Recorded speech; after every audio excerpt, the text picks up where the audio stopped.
Então, hoje à tarde a gente vai começar essa abordagem que seria transcendente, né? Então vou começar explicando isso. Na verdade não tem uma diferença clara entre uma abordagem e outra, não. Uma abordagem que a gente pudesse, um limite que a gente pudesse traçar muito claramente. O que acontece é que, essencialmente, dentro de uma visão comum, nós não percebemos uma série de coisas. Mas não que essas coisas não estejam presentes, né? Não quer dizer que a gente agora vai entrar numa outra realidade. A realidade é a mesma, né? É uma questão da gente ver ou não ver. Então, usualmente, a gente não percebe uma série de coisas. E para a gente poder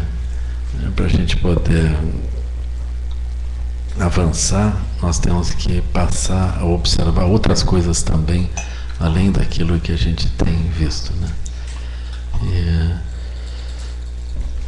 E nessa abordagem comum da roda da vida, eu não cheguei a descrever os 12 elos da originação dependente. Então eu vou fazer isso em conjunto também. Nessa parte transcendente eu vou trabalhar os 12 elos num sentido comum e no sentido transcendente, né? Agora, antes de entrar nisso, eu vou introduzir outros fatores que estão dentro das nossas experiências. Eles são decisivos dentro daquilo que a gente experimenta. E, de modo geral, a gente não descreve isso, a gente não tem uma percepção clara disso assim, né?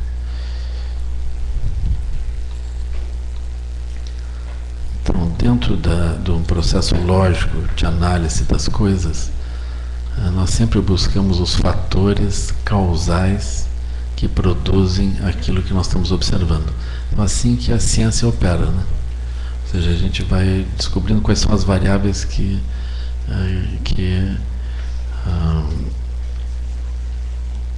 influenciam os fenômenos que nós estamos vendo. Então essas variáveis, em princípio, se todas as variáveis estão contempladas, se nós olhamos todas essas variáveis e consideramos, é mais fácil de nós prevermos os comportamentos, porque essencialmente se as variáveis, por exemplo, estão todas paradas, elas não se movimentam, as experiências seguem iguais. Se as variáveis, algumas se movimentam, então é de esperar que a nossa experiência mude. Dentro de uma visão comum da vida, a pessoa pode ter a sensação de que as variáveis estão paradas, mas de repente as coisas estão mudando e a gente não sabe bem porquê. Como, por exemplo, a gente postulou um trabalho, fez concurso, estudou, chegou naquele lugar. De repente, sem que a gente entenda bem porquê, a nossa experiência daquele trabalho, ela muda. Muda de uma experiência positiva para uma experiência neutra, eventualmente uma experiência negativa. E a gente não sabe bem o que mudou. Aí vem os amigos ou vem os pais e dizem: mas você não queria isso, você não fez esforço por isso, você não se preparou para isso, agora você está nesse lugar, por que você vai mudar agora? Por que isso? Agora que você pode colher os frutos de todo esse esforço, agora você resolve que não é bom mesmo. A pessoa pensa: eu também acho, mas o que eu vou fazer? O meu coração, aí tem uma coisa assim imponderável, né? Meu coração, a pessoa não sabe bem o que seja esse coração também, mas essencialmente é melhor você pensar um pouco mais, avalie isso. Então tá, eu vou pensar um pouco mais. Aí uma semana depois a pessoa diz: pois é, eu acho que eu não sou disso, não sou para isso. Acho que eu me enganei, eu pensei, mas não é. Tá. Aí a pessoa deixa aquilo, vai fazer uma outra coisa, né? Aí está nessa outra coisa. Pensa: bom, agora é. Aí segue a tragédia, né? Porque é essencialmente isso, né? Aí passa um tempo, a pessoa começa a olhar de outro modo aquilo, né? Olha, eu acho que estou noutra fase da vida, já olhei isso de um outro jeito. Aí aquilo começa a mudar, né? Isso acontece também nas relações, né? E sobre isso eu não vou nem entrar dessa abundantes exemplos de todo lado, assim, né? É muito interessante isso, né? Aí a gente pode dizer, os seres são incompreensíveis, as mulheres são imprevisíveis, né? Aí tem o fator TPM também, né? A pessoa não sabe o que é aquilo vem e mexe e vira, a pessoa não consegue entender o que está acontecendo. Os outros eu adoro menos ainda, né? Então, esses fatores é necessário, vamos dizer, dentro de uma abordagem cognitiva, uma abordagem quântica da TPM, seria assim, uma abordagem quântica disso, assim, a gente diria assim, tem fatores que atuam que a gente não sabe quais são. Então, a minha previsão, a minha análise das coisas, ela é ambígua, porque tem variáveis que participam daquilo que não estão consideradas. Por isso é muito importante a gente introduzir a análise de outras variáveis. Então é isso que eu fiz uma pequena introdução a isso. Então nós vamos começar por aí. E a partir dessas variáveis, nós vamos começar a olhar também novamente a roda da vida, as nossas experiências. Assim, né? Então a gente olha o comportamento do corpo. Então todo mundo tem uma experiência de corpo, né? Esse é um ponto interessante, assim, sabe? A experiência de corpo é um ponto muito interessante. Então é necessário... qual é a origem desse conhecimento, né? De onde é que vem isso? Então, como eu expliquei hoje de manhã, a origem desse conhecimento vem desse silêncio. Esse silêncio que está depois do silêncio, né? Está depois do samsara. Então a gente para assim. Quanto maior esse silêncio, maior a nossa capacidade de ver as coisas se movendo. O que seja, né? Então, a qualidade da visão, ela depende essencialmente do silêncio, da imobilidade. Parado, a gente vê uma coisa, mexeu, aí a outra, mexeu. A gente vai localizando assim, né? Então a sensação de corpo é muito interessante, a gente observar de onde é que ela vem. A gente vai dizer, bom, isso é muito simples, né? Mas tudo bem. Mas e quando a gente está dormindo e sonhando, a sensação do corpo vem do quê? Então melhor a gente não considerar que isso seja tão simples assim, né? Então nós vamos percebendo esse funcionamento assim. Por outro lado, vocês vejam, a nossa ação de corpo, ela parece muito simples. Eu quero levantar um braço, levantar outro braço. É assim, né? É simples. Mas aí tem detalhes assim. Por exemplo, se a gente tem que levantar uma toalha do chão e nós somos um adolescente, não basta ter braços. Ele é muito profundo assim. Levantar o braço, baixar, isso é muito fácil. Agora, pegar uma toalha e estender, aquilo já é demasiado profundo, eventualmente muito pesado. Pegar um livro na mão, todo mundo pega. Agora, pegar um livro de matemática na mão, aquilo é um pouco mais assim. Pegar na posição correta e se manter durante mais do que 30 segundos olhando para aquilo, né? Já exige uma outra habilidade assim, extraordinária, né? Então nós vamos reconhecer que também a gente diz, bom, isso é muito difícil, levantar uma toalha do chão, muito difícil, né? Manter o quarto arrumado, que depende de essencialmente uns 8 movimentos. Aquilo é muito difícil também, né? E aí quando a gente vai olhando isso, a gente descobre que tem um fator que é a energia, né? Então se a energia está presente, vamos supor que a pessoa vai receber a visita da namorada no quarto, né? É capaz de até pedir ajuda para a mãe, assim, né? aquilo vira uma coisa séria, né? Completamente séria. Entre as maiores frustrações das mães é que os filhos, os homens, de repente estão cozinhando, lavando louça na casa da sogra, né? Aquilo é uma outra coisa, assim, aquele ser completamente inútil, né? Ele vira um ser que se rasga, assim, é capaz de grandes gentilezas, suportar pesos, dificuldade. Coisa fria, suja, pesada, isso é comigo, pode deixar. É coisa assim. Até tomar banho, coisa tomar. É assim. Então esse é um ponto muito interessante. Como é que eu, que carreguei na barriga, né, amamentei, limpei, troquei fralda, etc. Como é que eu não consigo dele o que essa menina, que no nariz exibido, consegue com a maior facilidade, né? Assim. Então são mistérios. Eu só toco na ponta da orelha daquele ser, pronto, está sob domínio dele, né? Um botãozinho, clim, clim. Então, aí vem o fator da energia, né? Então tem uma energia. Assim. Isso faz toda a diferença, né? Se o menino tiver que explicar para a mamãe, mamãe, não dá para comparar, né, mamãe? Isso não é assim. É assim, né? Aí a mamãe, aguarde para você ver. A mamãe aliada de Maharaja. Você pode não acreditar, mas eu sou a mulher da sua vida. Você vai para cá, vai para lá, vai para cá, para lá, eu estou aqui. É assim. Então a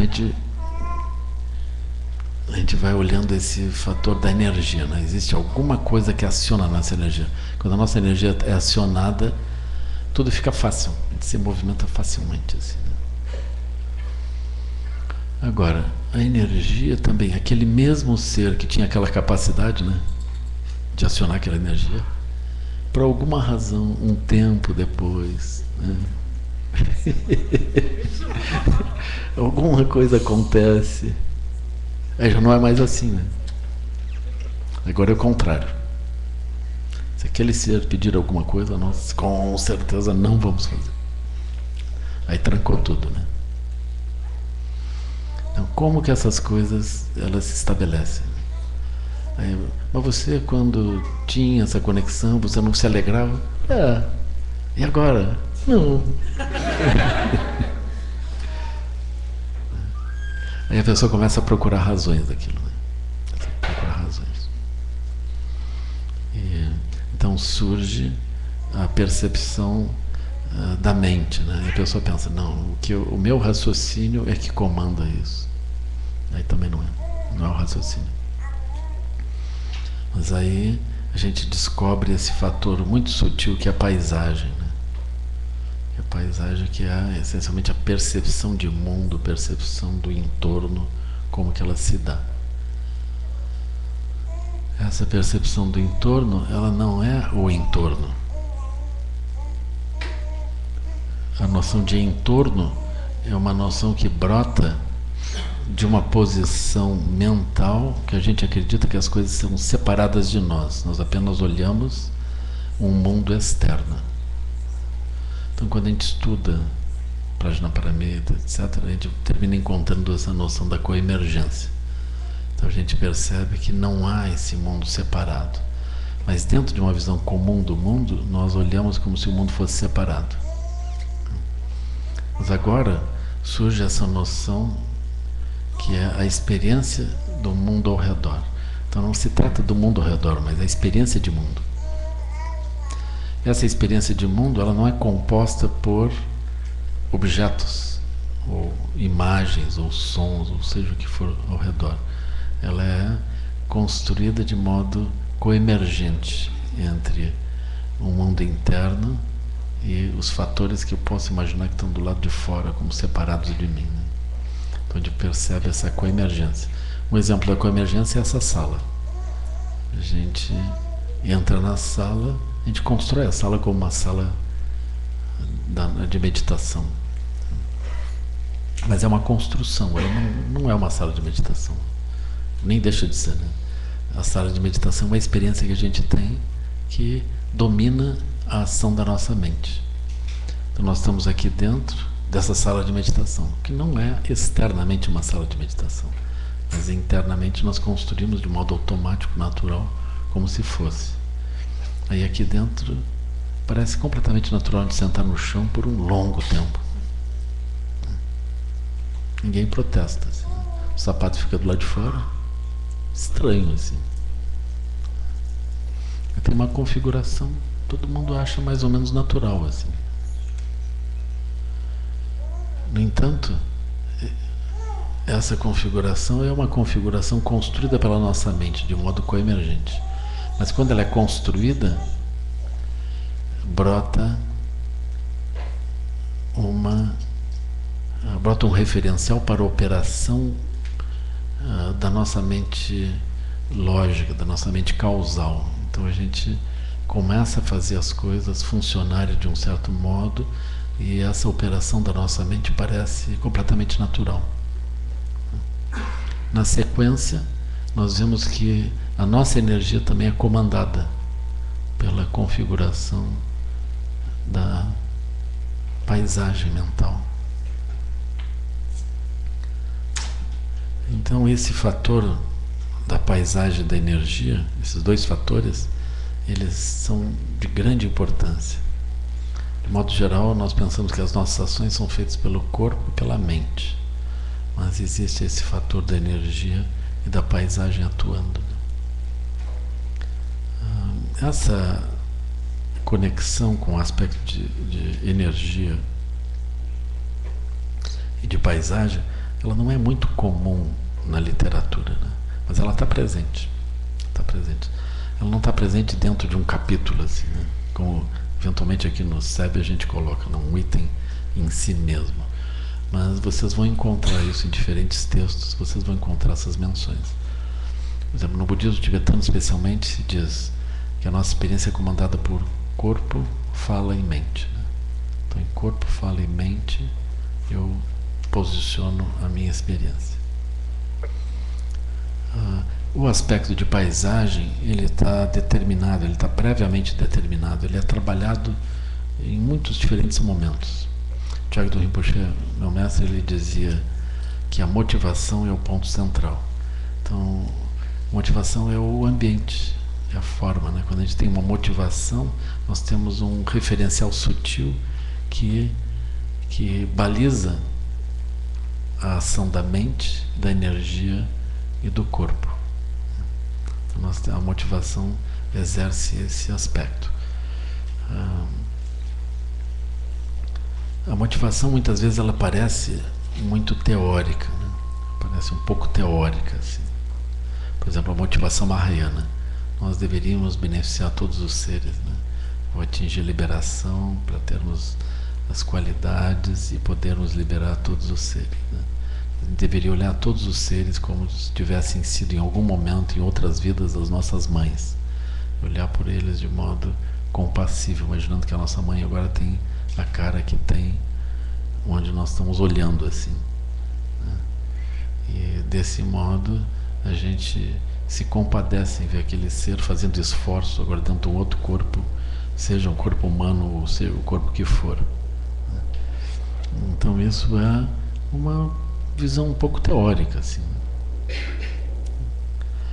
E se eventualmente nós conseguimos ver aquele outro ser desse modo, a nossa relação de energia com aquele ser muda, né?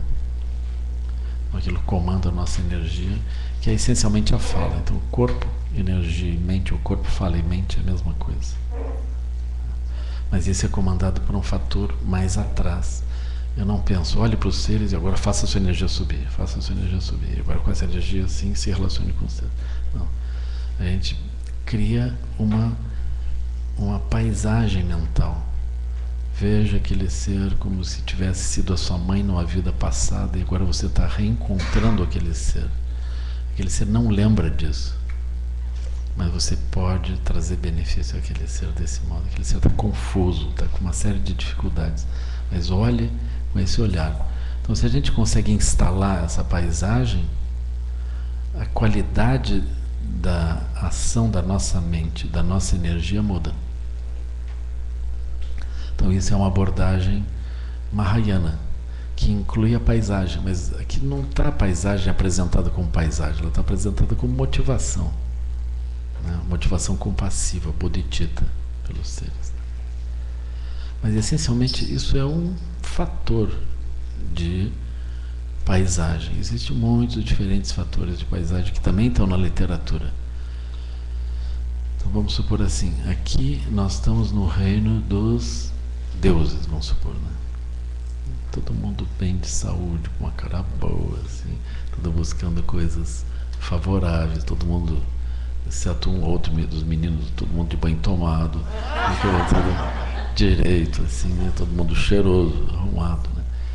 Então, querendo alguma coisa positiva, então isso é o reino dos deuses. Ou a gente também pode pensar que eventualmente é o reino dos semideus, está todo mundo arrumado, olhando um para o outro, assim, vendo quem é que está melhor, quem é que está pior, né? É assim, quem é que está mais concentrado na meditação, que está mais alto na meditação, assim, mais adiantado, né? Aí começa a surgir tensão, né? Começa a surgir comparação. Ou nós estamos no reino dos seres humanos, ou seja, batalhando, avançando passo a passo, com dificuldade, tentando buscar alguma coisa a mais. Ou estamos no reino dos seres que, enfim, aspiram a não fazer coisa alguma, então pegam a meditação como uma desculpa, não fazer nada.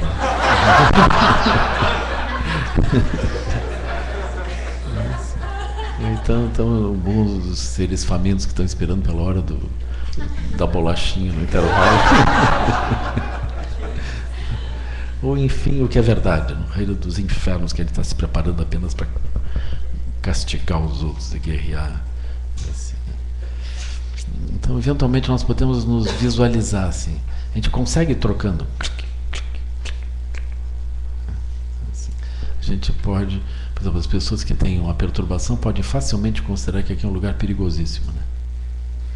Eles vão dizer, bom, se eu tivesse que fugir, aquela janela é meio complicada, a porta é uma só, todos vão sair pela porta ao mesmo tempo, eu já estou me sentindo sem ar.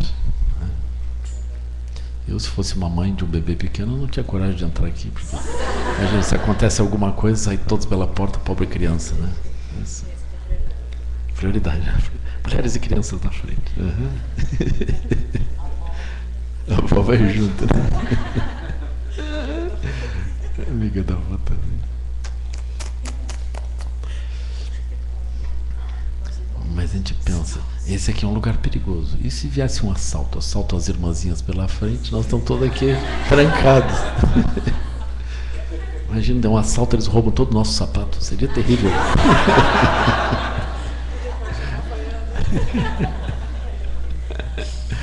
Levar meu croque? Ah, não! Comprei no centro de Recife, paguei R$26 pelo meu croque.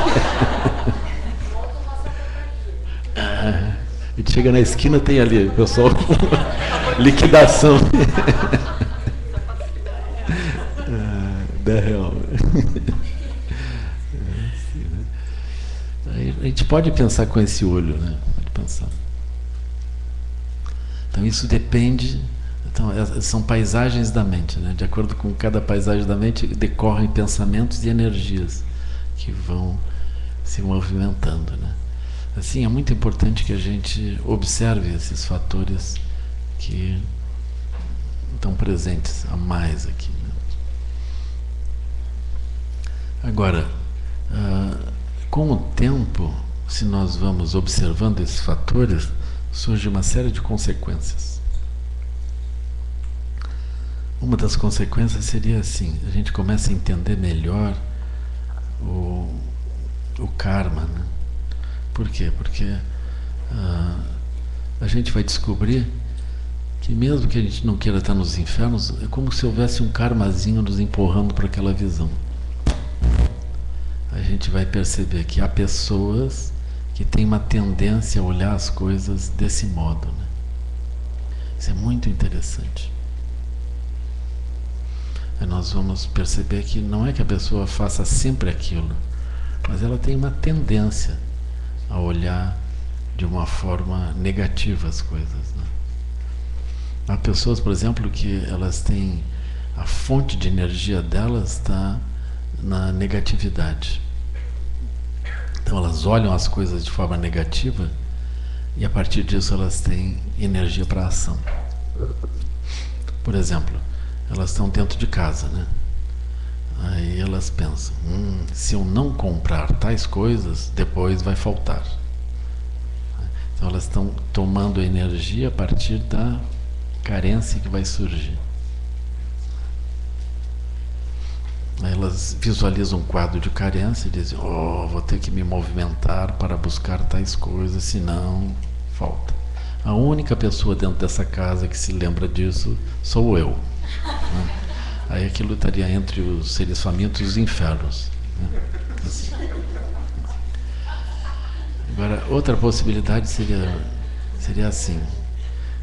Quando faltar, quando não tiver isso, vão estar todos muito brabos e vão ainda querer culpar a mim. Então, eu agora, ainda que seja tarde, eu esteja muito cansada, vamos dizer assim, as mamães, né? Ainda assim eu vou fazer tais coisas e vou arrumar isso, vou arrumar aquilo. Depois ela põe aquilo tudo arrumado, ela diz, eu lembrei de vocês e vocês não lembram de mim. Eu faço essas coisas, mas vocês não fazem nada. Aí segue assim, né? Então isso é energia pelos reinos inferiores. A pessoa pode, por exemplo, fazer as mesmas coisas pensando assim, hoje à tarde, hoje à noite, nós vamos precisar de algumas coisas. Vai ser maravilhoso colocar aquilo tudo assim, vai ficar muito lindo, muito. Então a pessoa pensa, aí eu vou botar umas flores aqui, vou botar as bolachas aqui, os pães aqui, isso aqui. Então a pessoa, em vez de pensar que vai faltar e que ela vai se sentir mal e que as pessoas vão sofrer e que ela vai sofrer, ela pensa o contrário, ela pensa que aquilo vai ficar muito lindo, ela se prepara para fazer uma coisa linda. Isso seria o reino dos deuses. Enfim, o trabalho é o mesmo, né? Só que o jeito que a pessoa se move, num jeito ela envelhece rápido, fica com cara dos infernos. A pessoa vai flainando como se fosse uma fada, colhendo as coisas com um cestinho e levando para casa, assim, aquilo tudo fica maravilhoso. Muito melhor, né? Então isso é reino, isso são as paisagens. Da onde que nós tiramos a nossa força? Então, eventualmente, de um modo kármico, nós buscamos sempre a força num reino inferior. É muito comum a gente dar essa transmissão, né, para os filhos. Já nem vou dizer de onde que vem a transmissão, né? Uma coisa freudiana, assim, né? Aí nós copiamos esse processo. A gente pode levar muito tempo para inverter isso. E a gente encontra força na negatividade. Por exemplo, a pessoa tem que estudar. Pessoa, se eu não estudar, eu vou ser reprovado. Eu não vou ter cara para falar com meus pais. Isso vai ser horrível, vai ser o fim. Eu preciso passar de qualquer jeito. Essa é uma forma dos infernos. Agora, uma outra forma é assim. Esse assunto aqui é interessante. Então, deixa eu entender bem esse assunto. O que eles querem dizer com isso? Isso é muito profundo, é muito interessante. A pessoa olha aquilo, mesmo que sejam leis, né? Isso é uma parte que eu nunca consegui visualizar. Assim. Imagina, agora eu vou estudar, vou ler a Constituição Brasileira. Que coisa mais interessante, né? Assim, agora, assim, aí nós vamos começar a ler. Agora, Código Civil, Código Penal. Que maravilha! Isso realmente é alguma coisa. Aí a pessoa olha com aqueles olhos, assim, tem que ser olhos muito puros, muito elevados, aí a pessoa consegue andar naquilo. Mas se a pessoa pensar, que inutilidade isso, né? Isso devia ser proibido, a pessoa tem que estudar isso, né? Está tudo nos computadores, bota lá, aquilo vem, né? Então, a pessoa não vai conseguir avançar naquilo, né? Ela vai avançar pelos infernos, ou de algum modo duro, a pessoa vai fazer aquilo. a educação no passado era muito baseada na repressão, né? Baseada nos infernos. Então a educação ainda hoje ela tem um traço disso, né? Os pais falam com os filhos, falam com os filhos, se não funciona eles puxam os infernos, né? Aí pelos infernos a pessoa segue, né? Então para saber aonde que nós andamos, é bom saber onde é que está a força e a origem da energia que nós estamos manifestando. Esse é um ponto bem interessante, assim. Porque, por exemplo, nós nos comportamos da melhor forma com as pessoas. Se aquilo não funciona, a gente vai buscar o quê? A gente vai buscar os infernos, né? A gente não vai buscar um comportamento melhor. Eu descubro o que houve. Eu viro a mesa, assim, né? Aí eu vou buscar os infernos nisso, né? Então, de modo geral, quase todos nós temos o refúgio final nos infernos. Ou seja, quando as coisas não estão andando bem, nós vamos ficando cada vez piores, capazes de coisas mais perigosas, mais agressivas. Quando, de uma forma mais lúcida, eu devia parar e olhar, ver o que está acontecendo, evitar totalmente as ações negativas e tentar fazer uma ação mais apropriada. Mas é difícil para nós a gente conseguir ultrapassar isso. Aí, quando a gente percebe essa dificuldade ou essa tendência que nós temos em buscar apoio em alguma dessas áreas inferiores como fonte da nossa energia, a gente pode localizar uma estrutura kármica a qual nós estamos apegados. Eu tenho um karma, assim, tenho uma manifestação de karma que é a minha base. Então, às vezes, as pessoas, mesmo os praticantes, eles localizam. Acho que eu tenho um karma nessa direção. Assim, né? É desse modo, né? Por exemplo, a obediência de regras nas instituições. Então, a gente poderia pensar, eu quero que as pessoas... eu quero que as pessoas sejam de um certo tipo e aqui dentro elas se manifestem de um certo modo. Aí, se a gente olhar pelos infernos, a gente diz, aqui dentro todos se manifestam assim, aqueles que não se manifestarem assim, eu mando embora, já nem entro. Então nós temos uma regra de exclusão. Nós esperamos causar sofrimento ao outro se o outro não se ajustar.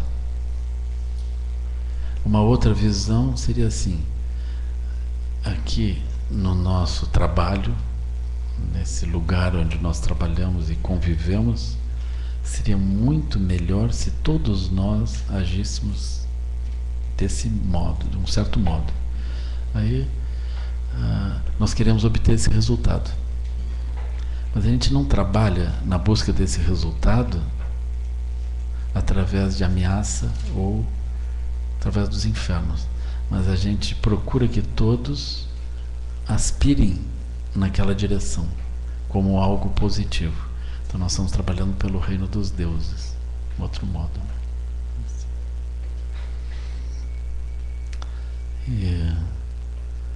Então os reinos mais elevados, ainda que eles estejam dentro do samsara, eles são melhores, eles funcionam muito melhor. Agora aqui eu não estou justamente avaliando diferentes métodos, mas eu estou simplesmente introduzindo o fato de que as paisagens dominam isso.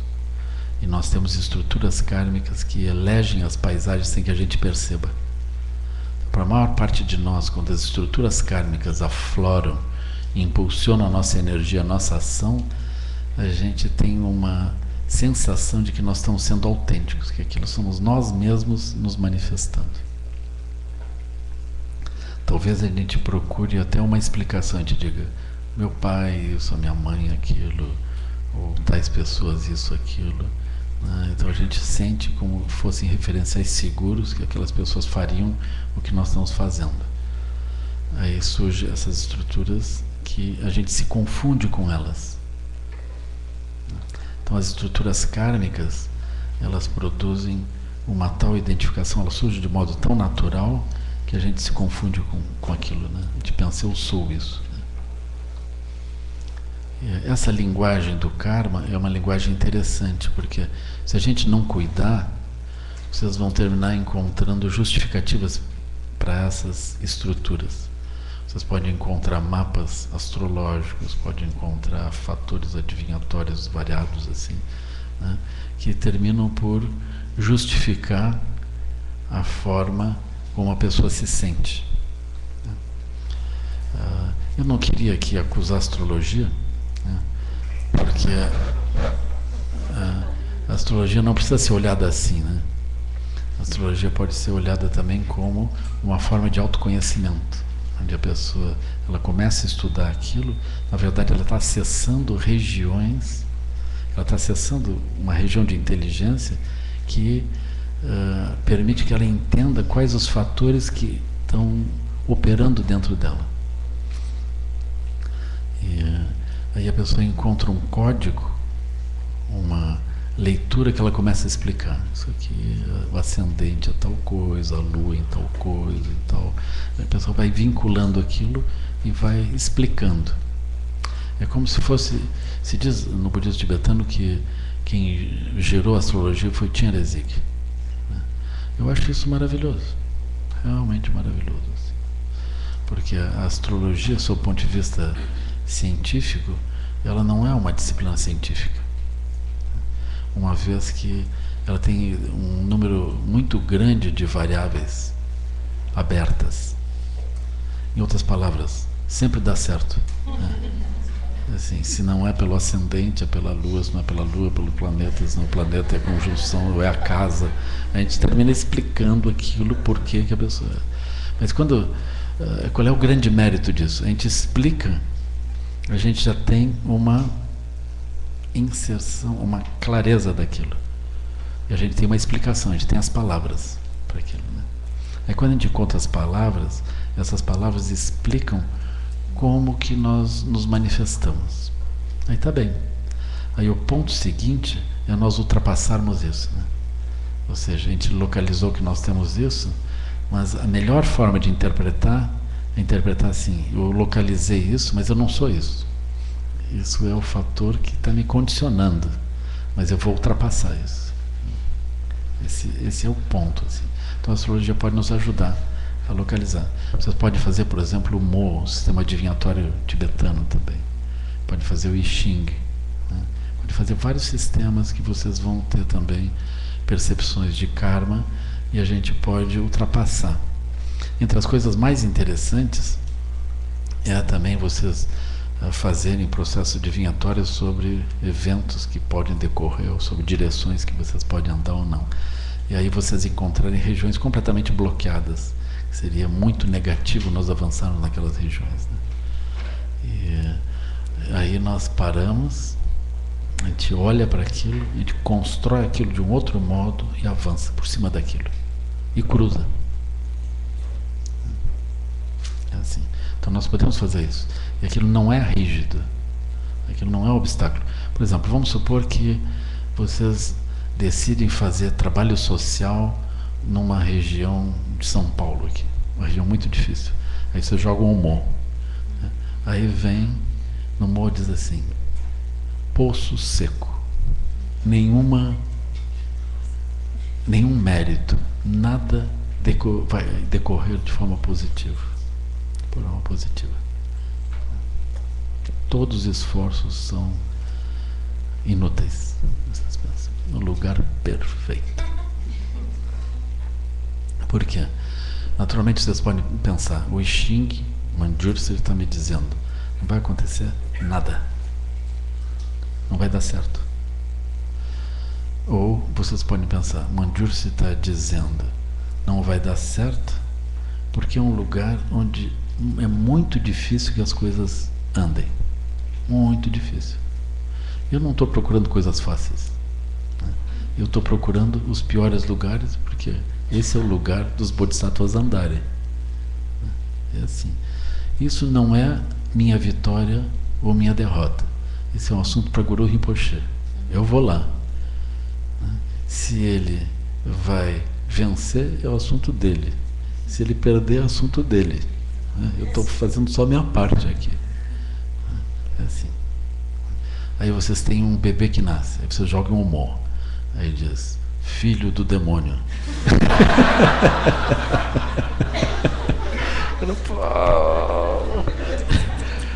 Não, isso aqui foi um engano. Então, pô, joga de novo, né? Vamos fazer que isso aqui não valeu, né? Melhor de tudo. Aí tu põe ali.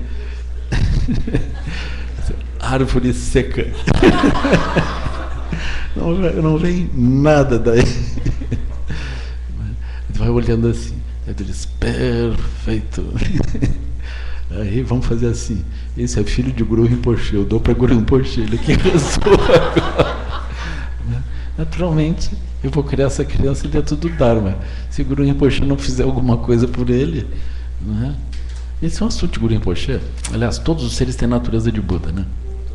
Assim, eu me entrego ele para o Dharma. O Dharma vai fazer a coisa funcionar, com certeza. Se ele, por exemplo, tivesse assim, grandes qualidades, etc., estava preso na roda da vida. Então aqui, perfeito. Eu vou tirar um ser dos infernos e vou levar para alguma coisa positiva. Então isso é paisagem da mente, né? A gente não se fixa às estruturas kármicas. Não pensa que é aquilo. Então, quando nós estamos analisando essas estruturas todas, é muito importante que a gente entenda esse fator que é o céu, né? Que é a natureza ilimitada, natureza de Buda. Ou seja, corpo, energia, mente, paisagem. Como nós temos muitas diferentes paisagens que a gente pode saltitar, nós temos uma liberdade. Essa liberdade é o céu. É simbolizada pelo céu. É vasta como o céu. Isso é a natureza de Buda de todos nós. Quando nós temos paisagens que são condicionadas, impulsionadas karmicamente, ainda assim, esse impulso kármico, ele não tapa o céu. O céu continua. Vocês vão perceber que os impulsos kármicos, eles não são impulsos constantes. Eles são impulsos que surgem sob certas condições. Aí brota aquele impulso kármico, né? Você já pode começar olhando assim, as abelhas. As abelhas picam. Perigo. Mas observa, as abelhas não estão picando todo mundo. Não estão. Aí as cobras são perigosíssimas, elas picam. Entre as coisas mais surpreendentes é assim, a cobra não está picando o tempo todo. Os ladrões são um perigo. Eles roubam só em certas condições, assim. E aí segue, né? Os seres, eles não estão operando o tempo todo daquele modo. Mesmo os assaltantes de banco, eles não estão assaltando o banco o tempo todo, né? Eles precisam de um tempo para gastar o dinheiro. É assim. Então eles têm um comportamento ciclotímico. Eles fazem aquilo se mover, né? Eu lembro, agora faz um ano e pouco, eles prenderam um grupo de assaltantes de banco lá numa praia, lá no norte do Rio Grande do Sul. Está todo mundo acampando de barraca com as famílias, crianças correndo, aquilo tudo. É uma covardia fazer uma coisa dessa, né? Eles cercaram aquilo e prenderam eles. Mas imagina, isso é assaltante de família, né? É gente que tem uma visão, sim, elevada. Então eles não são o tempo todo assaltantes, não estão dando tiro, matando policiais o tempo todo, é só de vez em quando. Isso é um argumento importante para a defensoria pública. Ela pega aquele processo e diz, esse aqui é um assaltante, isso é horrível, fez tudo isso. Aí tinha que botar eles com a família, com as crianças na praia, tudo assim. Eu lembro, se a gente tomar o tempo, assim, vamos dizer, por ano, ele assalta umas 4, 5 vezes por ano, né? Uma coisa assim, moderada, né?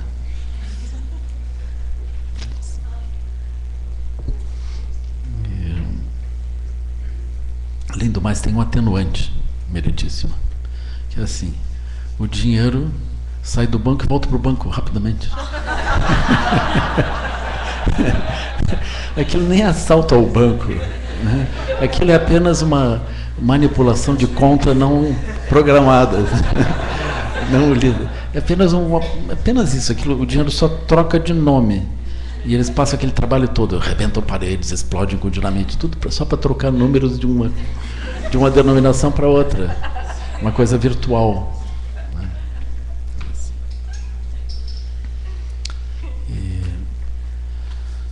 Então, um ponto importante a gente perceber essa estrutura kármica e não perder a noção da natureza ilimitada atrás. Né? A gente precisaria entender isso com cuidado. Não deveria ser uma teoria. A gente deveria, por exemplo, se ver fazendo uma coisa, depois de se ver fazendo outra coisa como se fosse nós mesmos, e se ver fazendo uma outra coisa como se fosse nós mesmos. Esse conjunto de paisagens que podem se manifestar, elas que se manifestam, né? Ciclicamente, e que nos permite viver no cotidiano. Então a gente não vive num único lugar, numa única paisagem. A gente vive em diferentes paisagens, a gente salta por dentro disso. Mas a gente não se dá conta de que são diferentes paisagens e diferentes sensações de existência ali dentro. Né? E que, portanto, essas diferentes sensações, elas brotam de uma liberdade que a gente tem de saltar de uma coisa para outra. Nós temos ainda novas regiões sutis que a gente pode acessar. A gente encontra outras pessoas, outras culturas, aprende outras coisas e a gente descobre que pode se mover para outros lugares. Então, há essa compreensão de uma região muito ampla, sem conteúdo, que nós podemos andar. E dentro dessas regiões, nós podemos acionar, então, acionar conteúdos kármicos, acionar paisagens que dão um sentido de existência. Então, por exemplo, entre duas paisagens que a gente está localizado, existe uma desconstrução de uma paisagem antes de nós chegarmos na outra, né? Então existe uma região de liberdade onde a gente não se posicionou bem. É como, por exemplo, a pessoa apostou num concurso, disse, bom, agora eu passo. Ela colocou tudo ali, aí não passou, aí ela para assim. Você vai fazer o que agora? Eu não sei. A pessoa está fora de paisagem. Eventualmente ela começa a vaguear. Aí vem alguém, por que você não vai para tal lugar que eu tenho um trabalho para você? Aí a mãe diz, você volte para dentro de casa, meu filho, que eu lhe cuido. Aí o pai diz, você é um malandro, deveria então fazer tal coisa. E assim, aí segue. São várias perspectivas, a pessoa está no meio daquilo, assim, oscilando, né? Oscilando.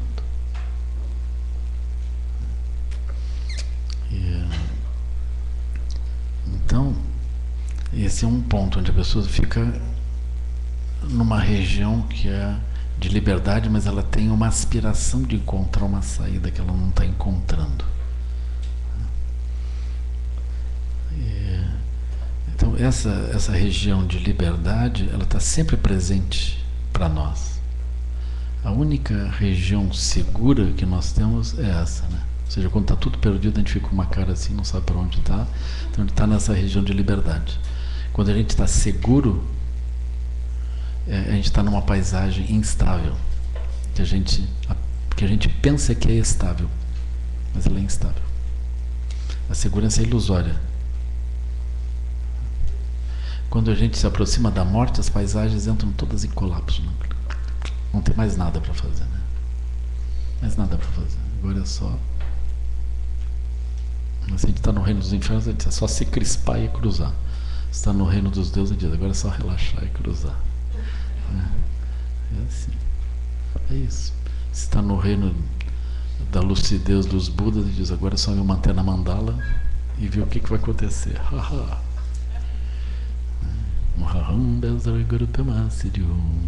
Tudo. Vão cruzando assim. Os cenários vão mudando e de repente nós estamos no além. Aí São Pedro Sim.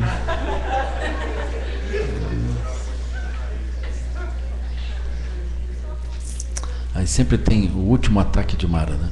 Então vai entrar no São Pedro, entra no céu, São Pedro já está assim, aí passa o adversário com uma plaquinha: palestra sobre o céu. Saiba tudo sobre o céu. Nossa, eu entro ou não entro? Aí vocês cruzam. Essa abordagem cognitiva que nessa hora não adianta mais. Então existe essa identificação com as estruturas kármicas que produzem as paisagens que fazem com que surjam os referenciais para a operação da mente e da energia. Então essa operação da mente e da energia produz uma sensação de eu, de existência, de realidade para as coisas, né? Elas determinam a nossa ação. Então esse é um aspecto bem complexo. Com relação à psicologia freudiana, a gente pode até localizar essas regiões, né? A gente não vai chamar de karma, né? Regiões kármicas, mas a gente vai admitir que houve experiências anteriores que condicionam a nossa ação hoje, né?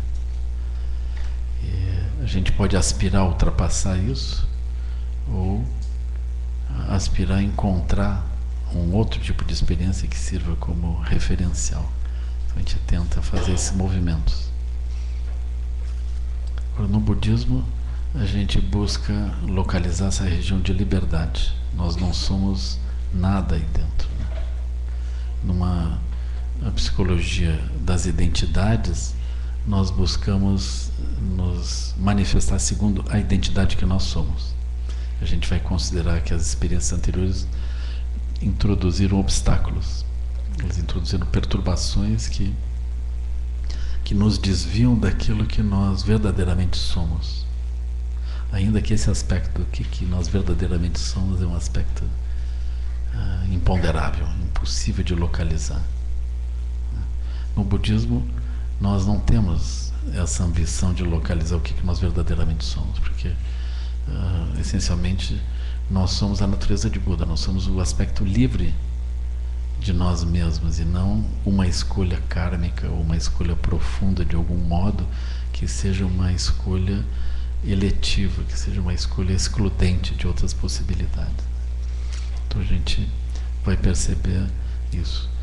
Sob um ponto de vista prático, seria assim: mesmo que eu encontre alguma coisa que eu digo eu sou isso, aquilo não dura muito tempo. A gente percebe que a gente é isso, mas daqui a pouco a gente diz: bom, mas enfim, isso não tem tanta importância. O que tem importância mesmo é uma outra coisa. A gente já começa a migrar, começa a mudar. E tem muitos exemplos disso.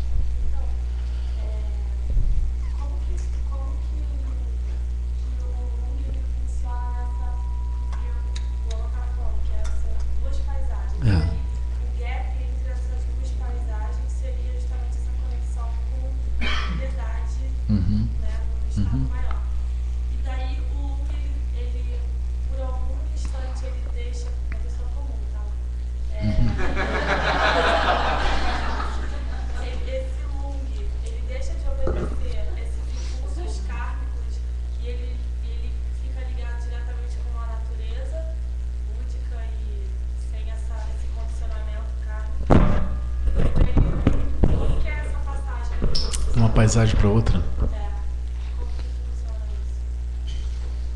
Existe uma orientação diferente? Vamos dizer, quando nós estamos numa paisagem, vamos migrar para outra, é como se por um período nós ficássemos, no mínimo a gente vai ter uma pequena passagem que seja com o lung fundamental, não condicionado. Então é interessante observar isso. Por exemplo, no taoísmo se diz que há um yang fundamental. Eu gosto dessa descrição, sabe? Acho ela muito linda, assim. Por exemplo, eles nos diagramas de Xing são 6, né? 6 traços. Aí esse Yang fundamental, ele é assim, são 5 traços abertos e um traço fechado embaixo. Eu acho isso muito profundo. Porque isso significa assim, por exemplo, eu só vou encontrar o Yang fundamental quando eu ultrapassei os Yangs ilusórios antes. Aí, por exemplo, eu tenho rigidez de corpo, aí eu rompo isso. Rigidez de energia, aí eu rompo. Eu vou rompendo os vários níveis ilusórios. Aí quando eu ultrapasso os níveis ilusórios, incluindo o samsara, ao fim de tudo eu vou encontrar algo que é estável e não é atravessável. Não é ilusório, não se abre. Que é a energia de base. Então, esse diagrama é chamado Fu, que é Buda. Então, o Buda essencialmente significa essa energia de base. Sob o ponto de vista de energia, é isso. Então nós temos sempre isso. Isso é a natureza de Buda. Está lá embaixo. Todas as outras estruturas rígidas que a gente se identificou, pela sabedoria elas se abriram. Elas não se mostraram estáveis, verdadeiras. Elas se abriram. Elas deram passagem e nós reconhecemos agora essa estrutura de baixo. Só que essa estrutura, ela é Yang no sentido de que ela não é mexível, ela não é abalável, e ela é sempre positiva. Agora, essa estrutura, ela se aproxima, ela também é vista como um grande oceano, completamente aberto, ela não tem escolhas, ela não tem filtragem, ela não tem exclusão. Então ela é o Yin último. Não tem nada mais Yin do que esse nível. Então, esse nível é o grande Yang, que é inseparável do grande Yin. Isso é o Buda. Sunyata é uma prática. A gente também pode tomar sunyata num sentido muito, muito, muito amplo, e ela é uma prática de mente, né? Eu posso dizer que sunyata é, enfim, esse nível último, né? Mas o nível último, sunyata significa ausência de objeto. Ausência de objeto, né? Isso estaria mais, vamos dizer, nesse nível de mente, está ligado mais a Dharmakaya. Assim. Agora, vocês experimentem isso, assim. Vocês olhem a nível de energia isso. Quando nós vamos olhando as várias coisas, todas elas nos fazem reagir. Elas nos fazem reagir porque nós temos um Yang falso, né? Um Yang parcial.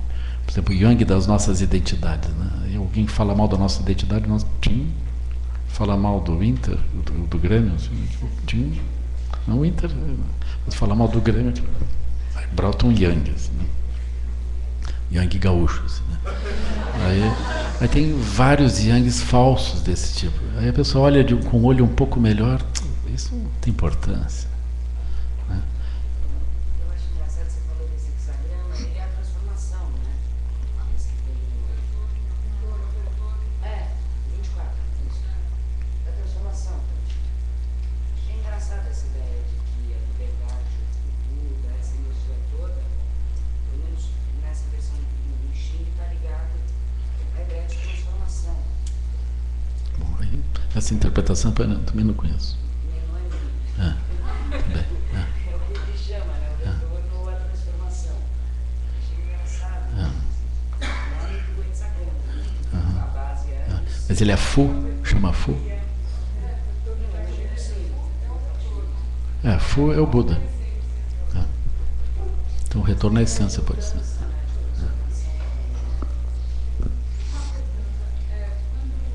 Muitas coisas estão milenares, assim, a gente estava falando de energia, né? Então, houve uma falha aqui, um acontecimento externo ali, outro acontecimento externo, e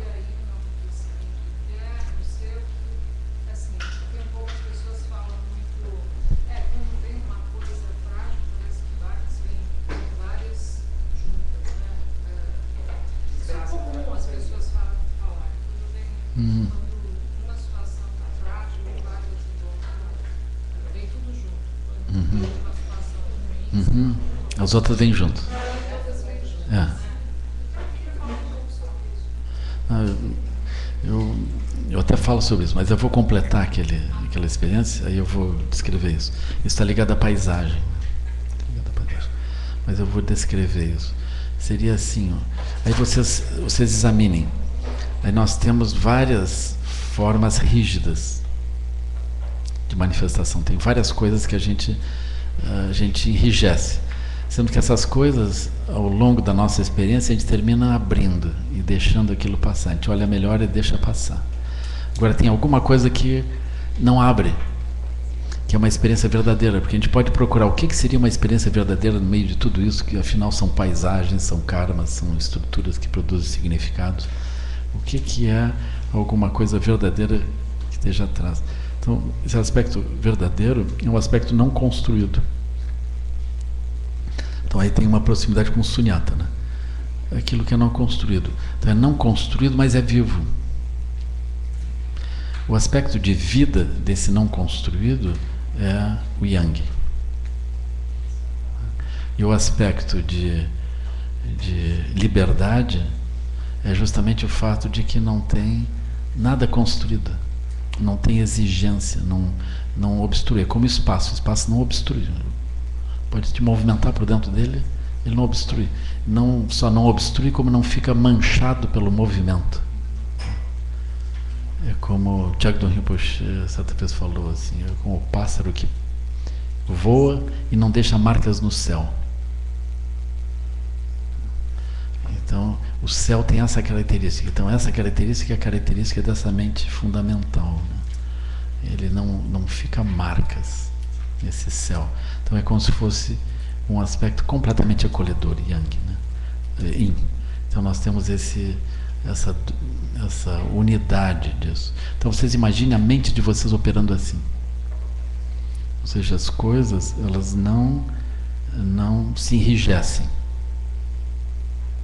Mas por outro lado, dentro disso, tem uma energia constante. Então nós vamos aprender a se mover por essa energia fundamental e não pelas energias moduladas karmicamente. Essa vai ser a grande diferença. Quando a gente estiver se movimentando, a nossa energia ela tem uma fonte própria que vem dessa profundidade.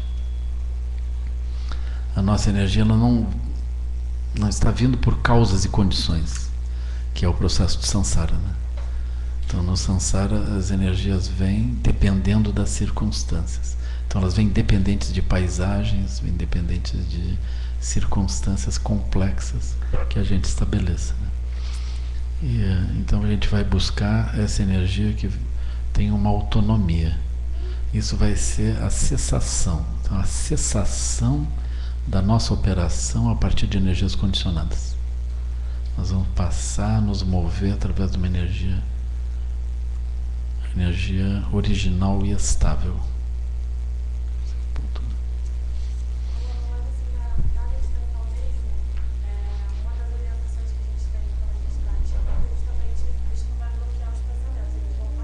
É.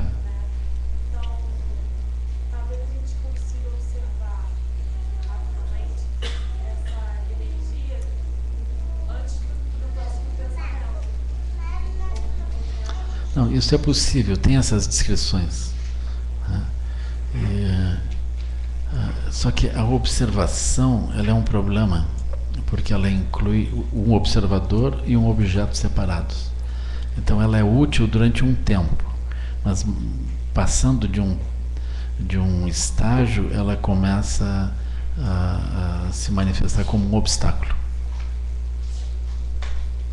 Na verdade, nós vamos tentar manter essa energia e nós vamos deixar as coisas andarem sem que esse aspecto fundamental ele se mova. Mas aí tinha a sua pergunta.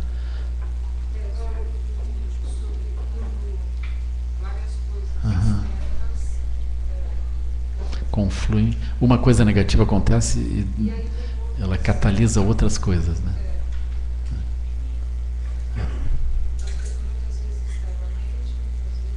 Uhum.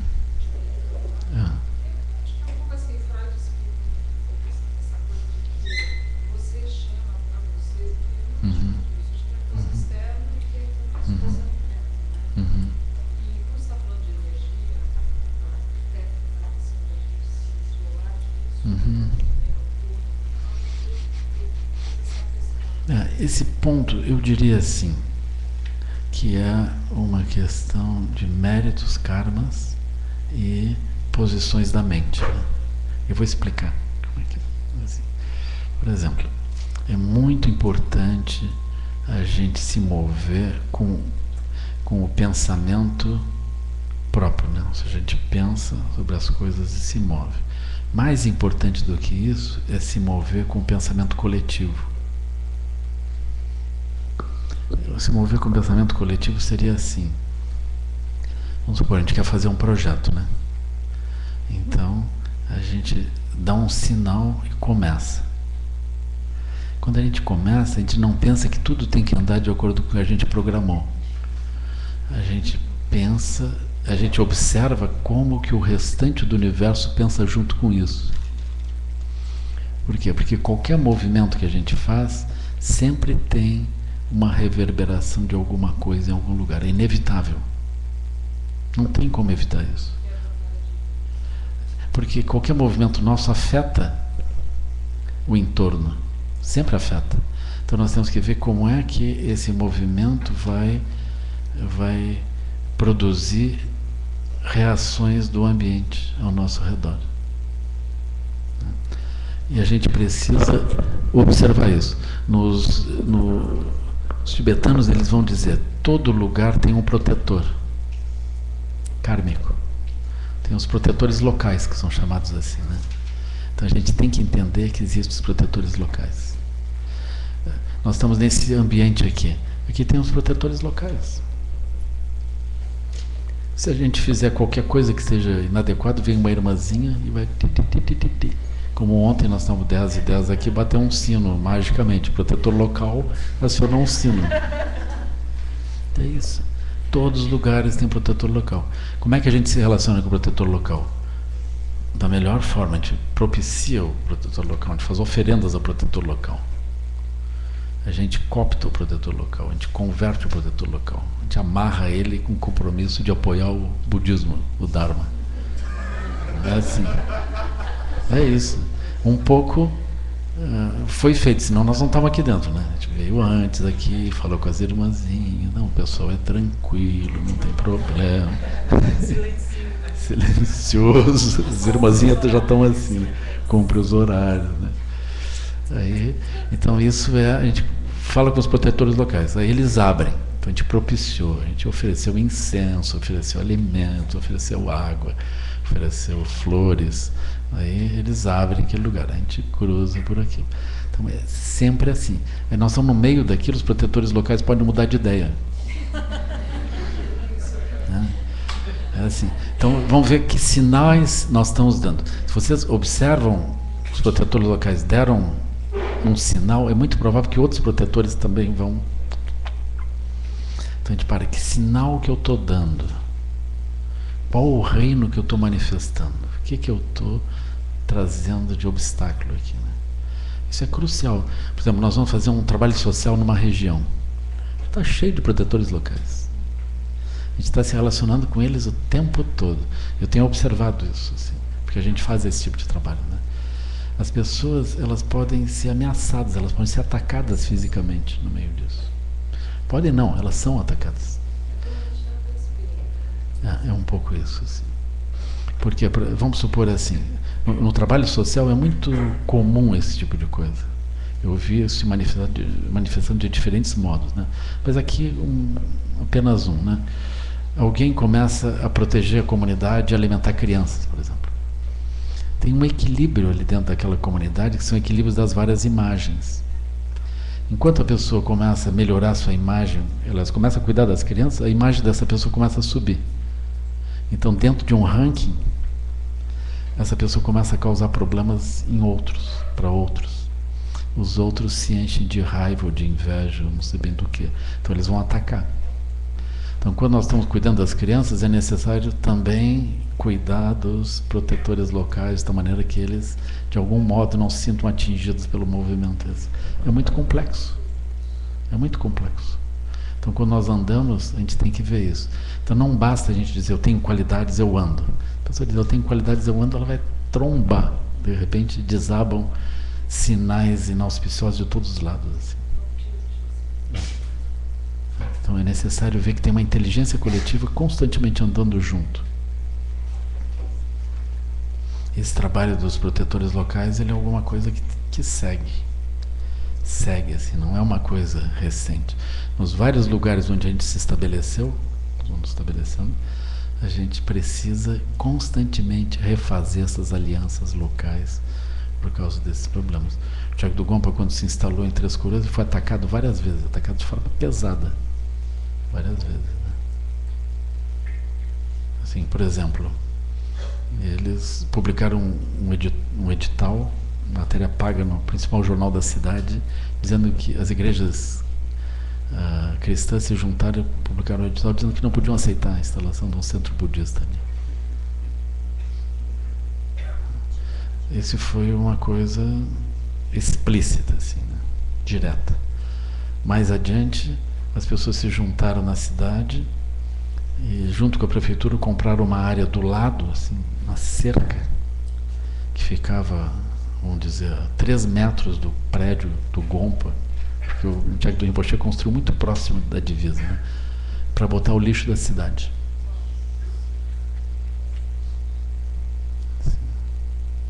E aí foi, né? Aí, o terceiro ataque foi o ataque dos gaúchos.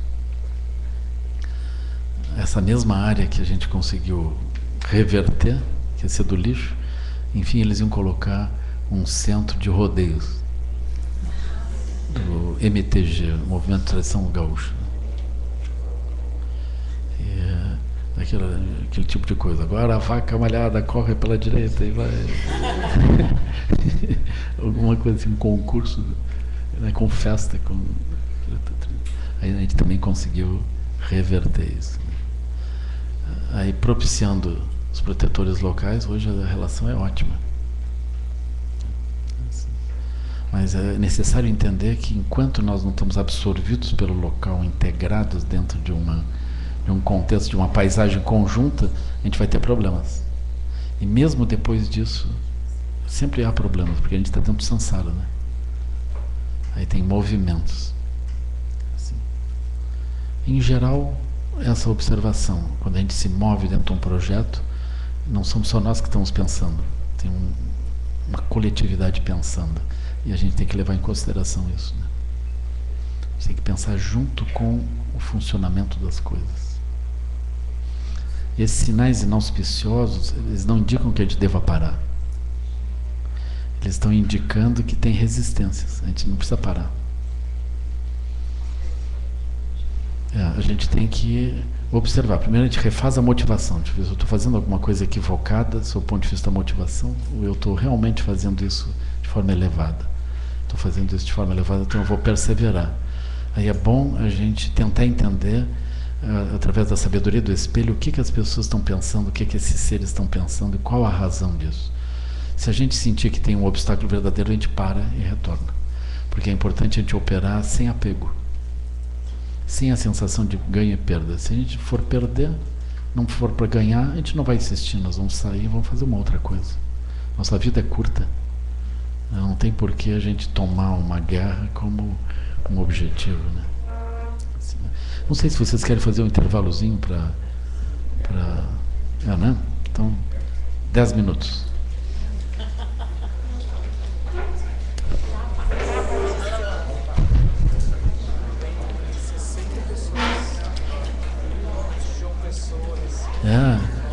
Que legal. Bom.